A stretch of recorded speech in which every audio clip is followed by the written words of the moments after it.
A lovely good evening and welcome to ICU TV Main News. Let's take a look at the stories making headlines. 17-year-old girl takes on life after being advised to repeat grade 7. Chawama goes to the polls in key parliamentary by-election.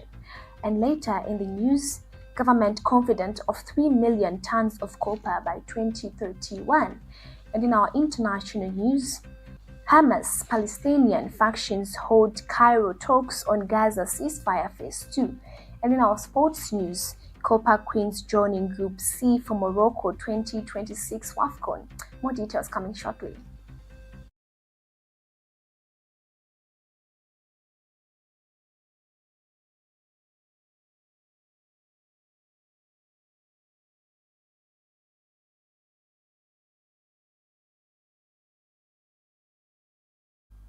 And now the news in details. A 17-year-old girl has taken her own life in Chipangala district, Eastern Province, after reportedly being advised by her parents to repeat grade 7 following her failure in last year's examinations. Eastern Province Police Commanding Officer Robinson Mwemba confirmed the incident, which occurred between Monday, January 12, 2026 and the following day. The deceased has been identified as Ekelo Mwale of Chizwa village in Chief Chenga's area. Mr. Mwemba said the girl left home without informing anyone after the advice from her parents and is believed to have jumped into an open well. Her body was later discovered after the parents raised concern over her whereabouts. Chawama constituency has gone to the polls as residents elect a new member of parliament following the loss of the seat by former MP Tasila Lungu. Polling station opened at 6 hours with 9 candidates contesting the by-election on the various party tickets and as independents. The Electoral Commission of Zambia has commended the peaceful and orderly conduct of the polls so far. However, some candidates have expressed concern over what they described as low voter turnout, warning that continued voter apathy could undermine democratic participation. ICU TV Mishek Mfune reports from Chawama. Do hereby declare the polling station open. Voting is underway in Chawama constituency as residents elect a new member of parliament following the loss of the seat by the former MP Tasila Lungu due to a prolonged absence from parliament. Ms. Lungu's absence followed the death of her father, Zambia's 6th Republican President, Dr. Edgar Chagwa Lungu, who died on the 5th of June 2025 and is yet to be buried. The polling stations opened at 06 hours in the morning, and the Electoral Commission of Zambia ECZ has confirmed that 9 candidates are contesting the seat. These include Mlenga Davison of Citizens First, Musukuma Ntazana Leadership Movement, Motete Mohammed, New Congress Party, Munda Morgan, UPND, Nundwe Bright, FDD, and Perry James National Democratic Congress. And the 3 independent candidates include Mageza Alfred, Moinya George, and Siatwambo Elijah. Meanwhile, National Congress Party candidate Mohamed Mtete has expressed concern over what he describes as low voter turnout in the ongoing election. But we encourage the people that we still have time. They need to turn up with numbers and make sure they exercise their rights. Speaking to journalists in Chawama, Mr. Mtete said several polling stations recorded turnouts below expectations. He attributed the apparent voter apathy to repeated by-elections and unfulfilled political promises, which he says have discouraged citizens from actively participating in democratic processes. In a related development, NCP President Peter Chanda described the Chawama by-election as a litmus test for residents. Litmus test today. The results of the Chawama by-election will determine which political party. It will also determine the direction in which the Zambian people should take come 2026. Mr. Chanda said the election presents an opportunity for the people of Chawama to express dissatisfaction with the UPND government, which he claims mistreated the former MP Tasila Lungu. He argued that Ms. Lungu lost her seat while mourning her late father, former President Edgar Lungu. Meanwhile, ECZ chairperson Mwangala Zalomis has commended the peaceful conduct of the ongoing by-election. Speaking to the media after touring several polling stations, Ms. Zalomis added that the process has been orderly and calm, contrary to the earlier fears of possible violence.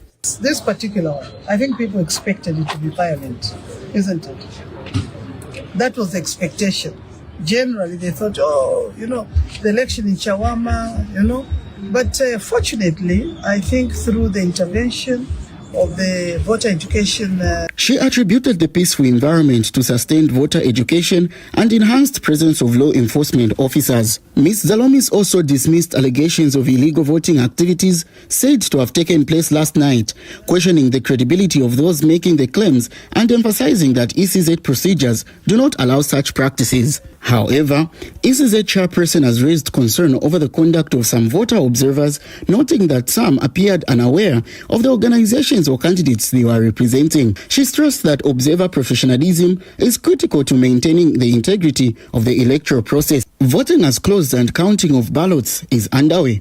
Residents of Chawama remain expectant to see who will ultimately be entrusted with the responsibility of representing them in Parliament. The successful candidate will, however, have a limited tenure with only a few months to sit in the National Assembly before Parliament is dissolved to pave way for campaigns and a general election slated for August this year. Reporting for ICU TV in Lusaka, I am Funemi Sheikh.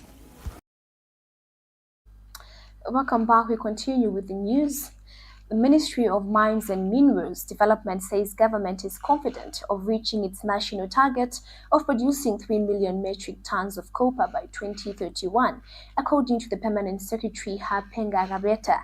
The ministry states that the confidence is anchored on sector reforms, revitalized mines, increased investor confidence, and expansion projects currently being undertaken by mining companies, with increased production expected to support global demand and accelerate economic development.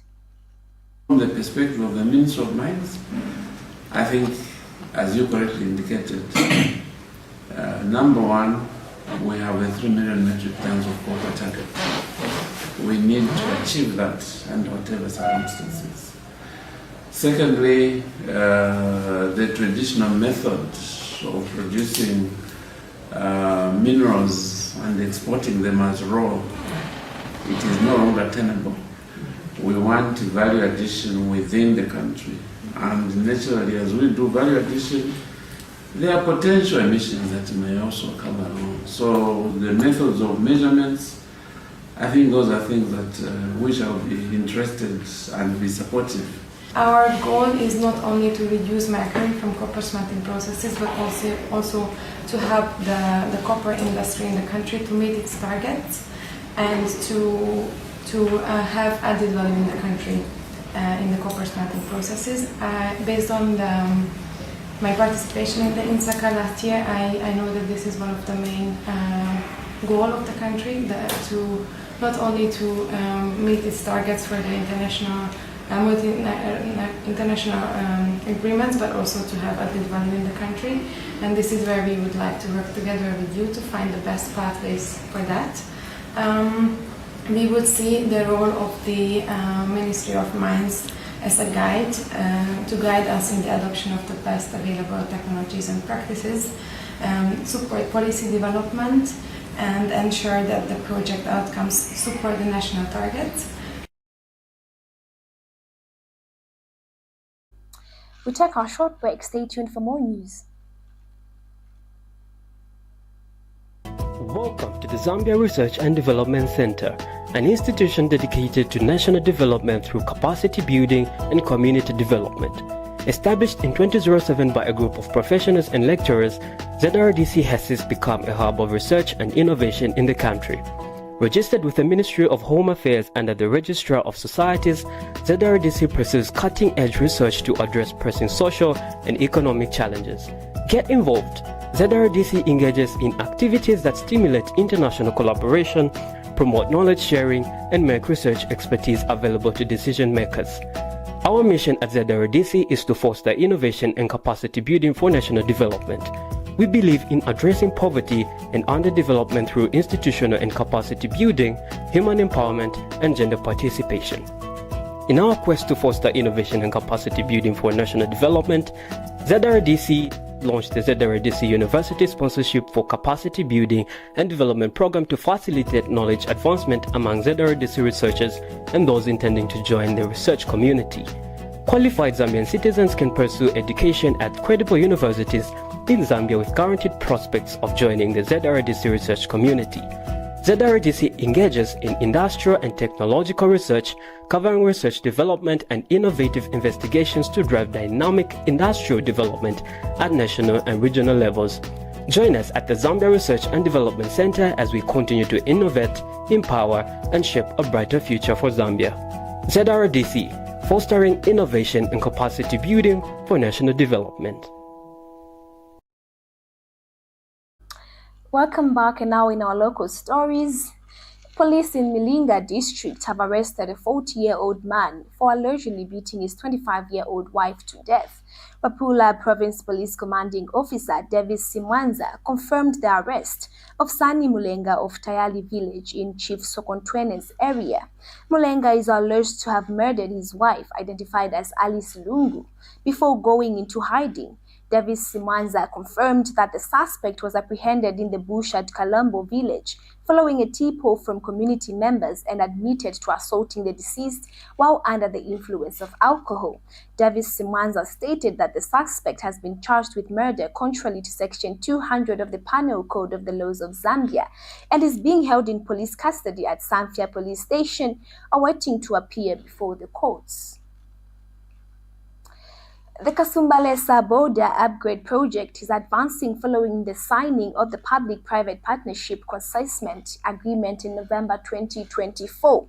The $110 million project being implemented by Zamrat Border Link Limited, which is responsible for financing, construction, operation, and maintenance of the upgraded facilities.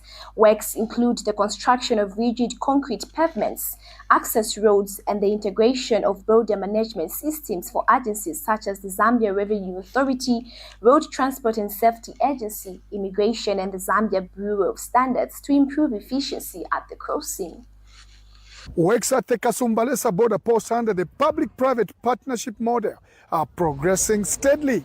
The Road Development Agency is actively supervising the construction of rigid concrete pavement within the border facility along key access roads. Government is now doing the rigid pavement throughout the area where trucks are supposed to back and even other vehicles are supposed to use within the border facility.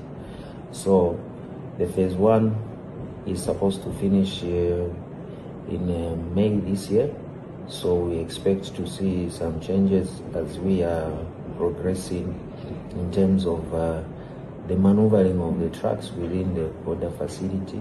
Currently, trucks moving through Kasumbalesa face significant challenges. Muddy sections slow down cargo, delay border clearances, and increase transport costs. This project addresses those bottlenecks directly. Now, once completed, the movement of goods, trucks, and vehicles inside the border will be smoother. The Ministry of Health, through the Adolescent Health Program, with support from the African Union Development Agency, New Partnership for Africa's Development, has convened key stakeholders to develop digital communication strategies on substance use among adolescents and young people. The initiative is in response to the increasing burden of alcohol and substance abuse among AYPS and the rapid growth of digital and social media platforms used by this age group. Officials have identified communication gaps as a key challenge in prevention and awareness efforts. The strategy will utilize digital tools such as podcasts from survivors of substance abuse, animated videos, quizzes, and interactive chat boxes. The document will undergo a series of review meetings with stakeholders before the final vision is completed. You're still watching ICU TV Main News. We take a short break. Coming up in international and sports news. Don't go away. The Information and Communications University is driving the thrill for the nation in research and development. Enroll now for full-time and distance programs in the School of Engineering, Humanities, Business and Education. To apply, visit our website at www.icuzambia.net or call us on +260 211 221 662 or 0966 342 359. Sponsorship is available. Enroll now.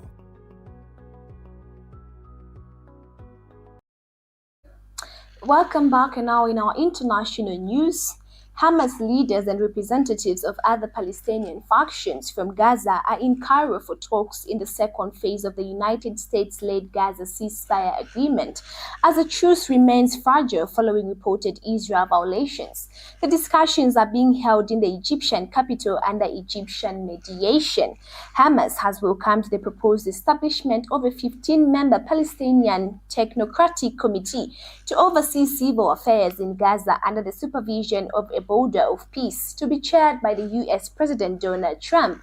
Senior Hamas leader Bassam Naim described the move as a positive step towards stabilizing the ceasefire, addressing the humanitarian crisis, and preparing for reconstruction.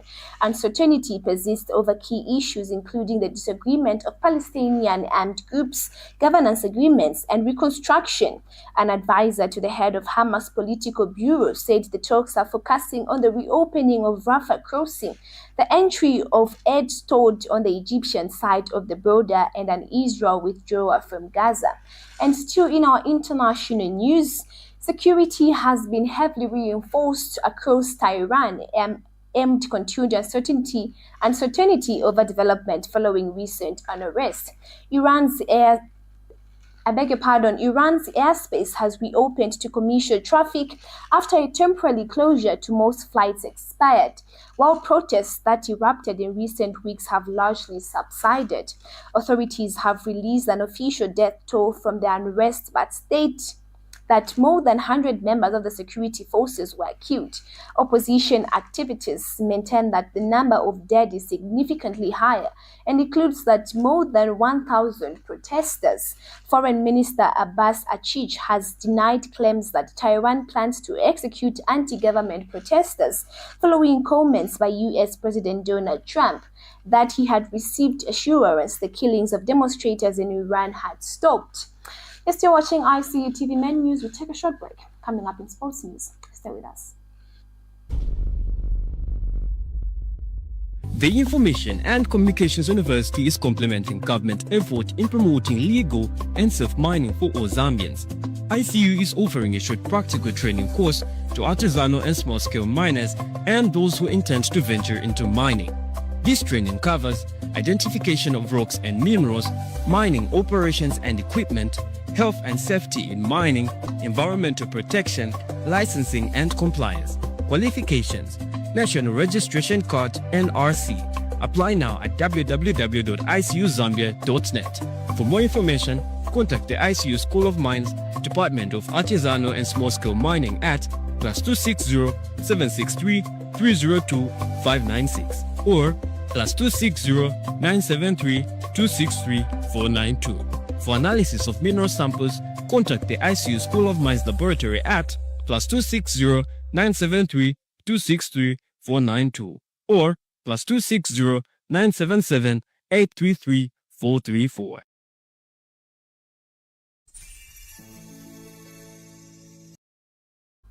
Welcome back. Now in our sports news, Zambia's Copper Queens have been drawn in Group C of the Morocco 2026 Women Africa Cup of Nations alongside defending champions Nigeria, Egypt and Malawi. The draw was conducted in Rabat, with Zambia to be based in Casablanca and play matches at the Labra Zaoul Stadium. Group A features host Morocco, Algeria, Senegal, and Kenya, while Group B comprises South Africa, Cote d'Ivoire, Burkina Faso, and Tanzania. Group D includes Ghana, Cameroon, Mali, and Cape Verde, and will be based in FES. The tournament will run from March 17th to April 3rd, with the 4 semi-finalists qualifying for the Brazil 2027 FIFA Women's World Cup. Matches will be played at Malau Al Hassin Stadium and Al Madin Stadium in Rabat, Laba Zaoul Stadium in Casablanca, and the Complex Sportif de Fes.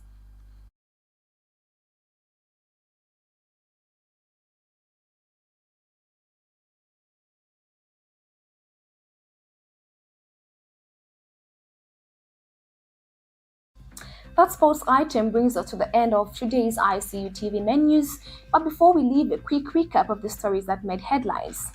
A 17-year-old girl takes on life after being advised to repeat grade 7. Chawama goes to the polls in key parliamentary by-election.